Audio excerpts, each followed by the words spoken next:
Čia Energy Digest, tinklalaidė, kurioje apžvelgiame, kas geresnio pastarąją savaitę įvyko mūsų energetikos sektoriuje. Baigėsi 46-oji 2020 metų savaitė. Iš geresnių savaitės naujienų. Sostinės kogeneracinėje jėgainėje pradėti karštieji bandymai su atliekomis, prancūzai planuoja investicijas į žaliąją energetiką, o dalis dujotiekio su Lenkija užpildyta dujomis.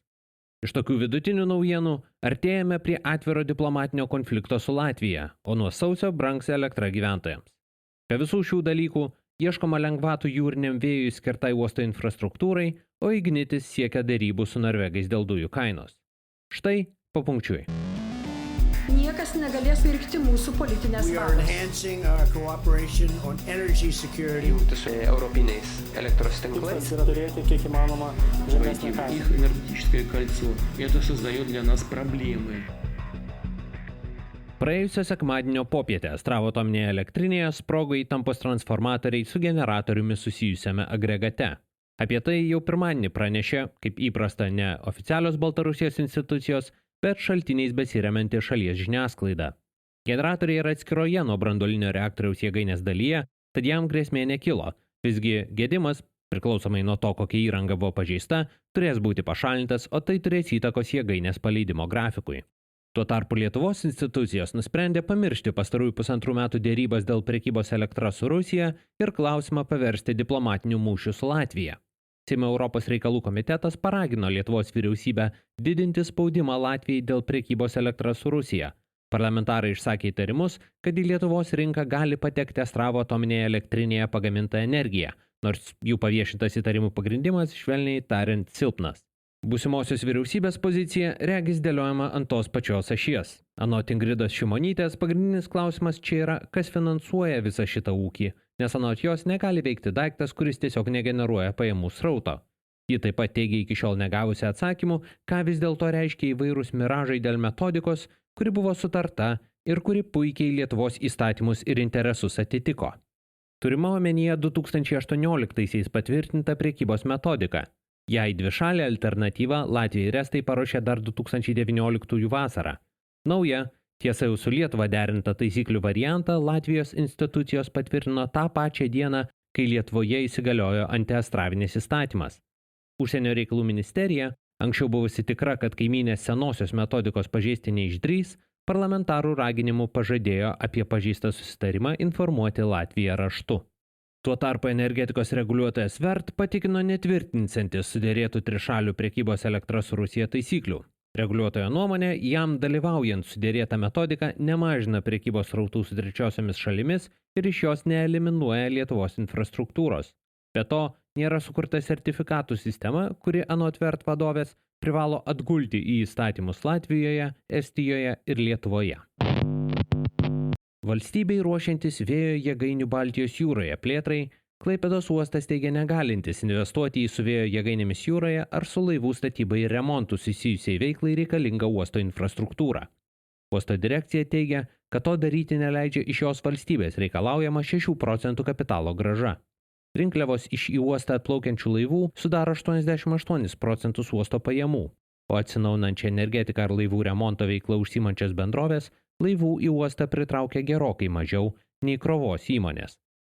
Tačiau jos neša kitas naudas. Žalioji energetika padeda aplinkosaugai, o laivų statybai ir remontas įdarbina daug žmonių. Dėl to Susisiekimo ministerija siūlo vyriausybei uosto direkcijos vidutinę metinę kapitalo grąžą iš investicijų į tokioms veikloms naudojamą uosto infrastruktūrą sumažinti nuo 6 iki 2%. Direkcija nurodo, kad pritaikius karantines surinkti jūrinės vėjo jėgainės būtų galima estams priklausančioje Vakarų Baltijos laivų statykloje, taip pat Smeltės pusiasalyje. Apie turimas galimybės skelbia ir Achemos grupei priklausanti Klasko. Svarstoma, kad vietą būsimai gamyklai pasirinks vėjo jėgainių Baltijos jūroje aukciono laimėtojas. Jeigu Seimui pateiktos įstatymų pataisos būtų priimtos iki Kalėdų, aukcionas 700 MW galios jūrinio vėjo parkui galėtų įvykti 2023 metais. Ignitis grupė pranešė pradėjusi dėrybas su Equinor dėl dujų tiekimo sutarties sąlygų. Dėl to įmonių grupė prašo vyriausybės susilaikyti nuo skubotų sprendimų, mažinant paskirtojo tiekimo apimtis ir nesudaryti sąlygų pakenkti bendrovės ir šalies interesams. Energetikos ministerija vyriausybei siūlo beveik per pusę mažinti kompensaciją bendroviai už dujų tiekimo saugumui užtikrinti vykdomą norvegiškų dujų importą. Tai reiškia, kad pusę brangesnių nei rinkoje dujų Ignitis turėtų realizuoti savo nuožiūrą.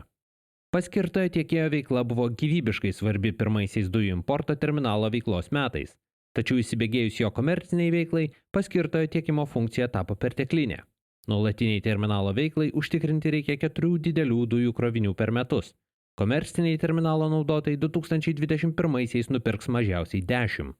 Be to, sutarties sąlygos vis labiau netitinka rinkos sąlygų. Šiemet bendroviai reikės kompensuoti apie 25 milijonus eurų nuostolių, kitąmet ši suma gali užaugti ir iki 35 milijonų eurų.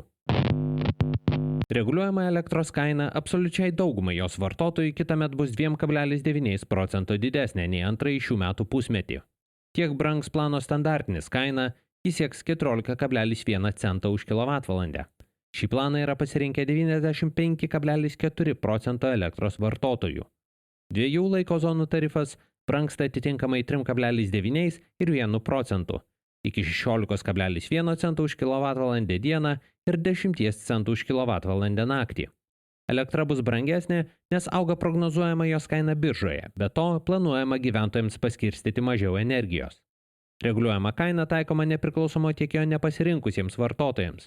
Iki gruodžio 10 dienos tai privalo padaryti daugiau nei 5 MWh elektros per metus suvartojantys gyventojai. 35 km ilgio Lietuvos ir Lenkijos dujotiekio GIPL atkarpa užpildyta dujomis. Atkarpoje nuo Jauniūnų dujų kompresorių stoties iki Elektrėnų atliekami dujotiekio paleidimo darbai.